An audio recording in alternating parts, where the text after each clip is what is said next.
What's up guys? Welcome ulit sa aking channel. So ito, again, another episode para kay Kulaong.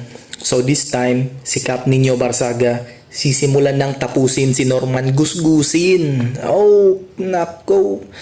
Dito makikita natin kausap niya ang CICC Executive Director, Undersecretary Aboy Paraiso para ipakita kung legit ba or edited yung PNP uniform na sinuot ni Kulaong. Hoy, Norman Mangusin, na sinungaling, mukhang tikbalang, mukhang kabayo at higit sa lahat, putang ina mo araw-araw. Na exclusive interview ko ang CICC, ha? Na kung saan mismong nagsalita one-on-one kung kausap ang Executive Director at Undersecretary na si Aboy Paraiso, na yung video at yung picture na kumakalat na ikay nagsuot ng pampulis uniform, official uniform ng kapulisan, ay hindi AI, hindi editing, at hindi edited. Putang ina mo, ha? Purig na video daw yan, ayon mismo sa mga dalubhasa sa mga video. CIC ang na-interview ko mismo, putang ina mo ka. Lahat na lang ng kasinungalingan gagawin mo para lamang sa kapersonalan mong kalitsihan, putang ina mo talaga itong kakang kabayo. Magandang hapon po, Undersecretary Aboy Paraiso. Bilang head po ng DICC, CICC. oo, sir, meron pang mga lumalabas na mga video clip na kung saan yung mga video clip po picture na suot-suot po ni alias Francis Leo Marcos na mas ano nga siya, na hindi daw siya nagsuot ng pang-PNP. Pero kayo po sir, dito po sa DICC, ano po ang inyong pananaw po doon sa video po na yon? So nung ina-analyze natin yung photo na available online, lumalabas na hindi siya AI generated or computer generated. Ibig sabihin hindi siya minanipula, at kung ano yung nakalagay sa litrato, malamang suot niya talaga yung uniforme. Opo. Meron po ba siyang pananagutan doon sa ginawa niya pong yun? Well, under our revised penal code, maaari siyang kasuhan ng usurpation of authority tsaka illegal use of uniforms and insignias mo. Opo. Tapos sir, kasi sinasabi niya raw AI, edited lang daw po yun. Kayo po sir? Ginamitan natin ng technology, ina-analyze natin, at yung mga available videos online po, lumalabas po hindi siya AI generated or computer generated po. Oh, ibig sabihin sir, legit po na video po yun, hindi po edited. Legit na photo yon na sinuot niya, base sa pag-analyze namin, sinuot niya yung uniform niya. Maraming salamat po. Yun, ano sinasabi mo? Ha? Alam mo, totoo talaga sinasabi Norman Mangusin na ang sinungaling ay kapatid ng magnanakaw. Palibasa kasi, mandarambong kang putang ina mo. Ha? Ang pangit nga ng mukha ka na ng ulupong putang ina mo. Nagdadamay ka pa na kung sino-sino. Nananahimik yung general, hindi niya pinakikialaman. Ang lakas ng loob mo maghamon ng suntukan, putang ina mo ka. Bakit hindi tayo magano? Putang ina mo ka. At pipitan kita. Buisit ka. Kahit mukha kang tikbalang, mukha kang kabayo, pipitan kita. Putang ina mo.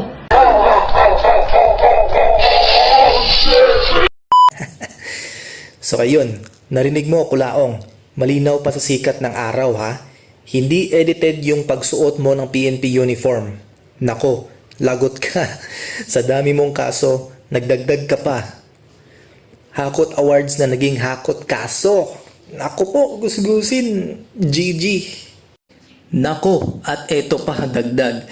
Tinanong ulit ni Cap kung pwede ba raw ipa-shutdown lahat ng social media accounts ni Gusgusin. Ay Yosek, magandang araw po. Bilang Executive Director po ng CICC, di po ba doon po sa mga nagre-report sa mga account, may kakayahan po ba na ipa-shutdown po yung about kay Francis Leo Marcos? So if ganito ka-blatant at saka yung mga reklamo natin is ganun ka-blatant at violations ng mga community standards, we can recommend for the takedown both ng content po na abusive and violative of the content community standards nila, and if pag sobra-sobra na talaga, napapa-take down natin yung mga accounts nila for violation ng community standards sa mga platforms. Opo. Pero sir, yung kagaya kay FLM na sinasabi niya na meron siya sasampalin na taga-NBI, tapos yung hinahamon niya ang official ng PNP, Hindi po ba against community na po yun? So, pag yung mga ganun ho, pag nagpapasok na ho sa mga realms ng cybercrime, halimbawa yan, threatening to assault persons in authority po, nakakapag-usap po kami ng Meta at saka ng iba't ibang mga platforms ni YouTube po, kung ano yung mga possible violations ng mga community standards nila. And sama ho, hindi ho tayo magko-concentrate yung sa mga violations na yun. Ang pinaka-violation ho talaga niya, obscene languages, yung mga gano'n ho eh. Tsaka yung mga other violations ho ng mga community standards nila. Opo. Salamat po, Yosek. Plus, may makakasuhan pa ng cyber libel. Alam na natin kung sino yon, mga bossing. February 16, 2026, bago to. Abangan nyo kung sino kakasuhan ng cyber libel. Salamat na, bye-bye! Pahabol trash talk makeup sa'yo, gusgusin. Pakinggan mo. Kita mo nga mayaman kasi nasabi mo yung nanay mo mukhang tikbalang. Na mukhang duling. Putang ina mo, sasabihin mo, bata-bata ka ni Jen. Plus, ito pa mga bossing. Sa page ni Taragis, walang kaalam-alam si Kulaong na dinodog show na siya dito. Strong Igorot at one! Galingan mo pa! Galingan mo pa! What's up sa inyo mga kataragis? Tina-challenge ako, kakasahan ko to! Ubos ang 10 Strong Igorot at one! Ganon katindi! Ikaw. Putay na mo, matapang ka ba? Huwag kayo iyan. Putay ka, dito ko matapang ka! Panoorin nyo na lang yung full video sa page ni Taragis FB. Thanks. At nag-flex pa ng pera. Alam natin yan kung saan galing yan. Ayaw ko nang sabihin pero alam yan ng mga nakasubaybay kila MG at iba pang content creators na laging hinahanting si Kulaong sa mga pinagagawa niyang. Alam mo yun? At ito pang huli bossing, last clip. At nagpakita pa ng pangbilyonaryong opisina daw. Marangyang buhay na walang sariling bahay.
So hanggang dito na lang mga bossing, like and subscribe kayo naman dyan. So para updated kayo sa mga videos na upload ko at abangan yung mga next episode ni Kulaong. Marami pa to guys, marami pa to.